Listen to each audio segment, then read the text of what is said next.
The Glad Tidings, the inspiring message of Galatians, by E.J. Waggoner.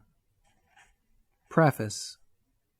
The Epistle to the Galatians, together with its companion, the Epistle to the Romans, was the source, through the Spirit, of the Reformation of the 16th century, the keynote of which was, "The just shall live by faith."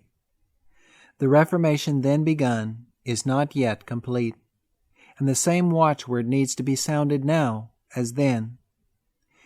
If the people of God will become filled with the truth so vividly set forth in this epistle, both the church and the world will be stirred as profoundly as in the days of Luther. May this speedily be the case, and thus the times of restoration of all things be hastened. The Glad Tidings.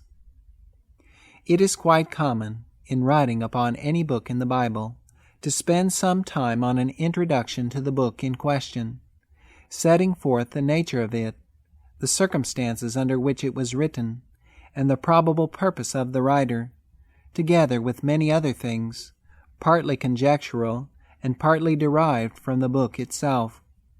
All such statements the reader has to take on the authority of the one making them, since not having yet studied the book, he cannot judge for himself.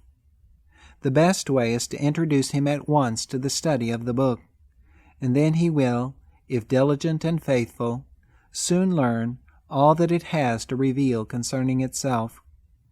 We learn more of a man by talking with him than by hearing somebody talk about him. So, we will proceed at once to the study of the Epistle to the Galatians, and let it speak for itself.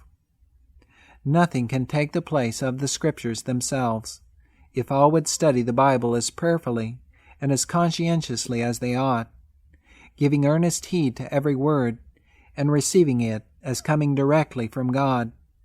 There would be no need of any other religious book.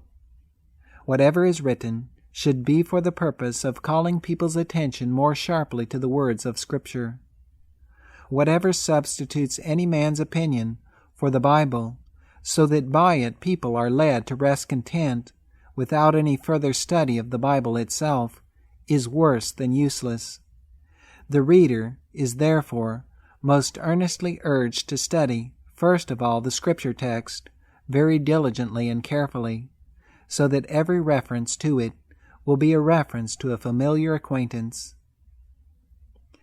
May God grant that this little aid to the study of the Word may make every reader better acquainted with all Scripture, which is able to make him wise unto salvation.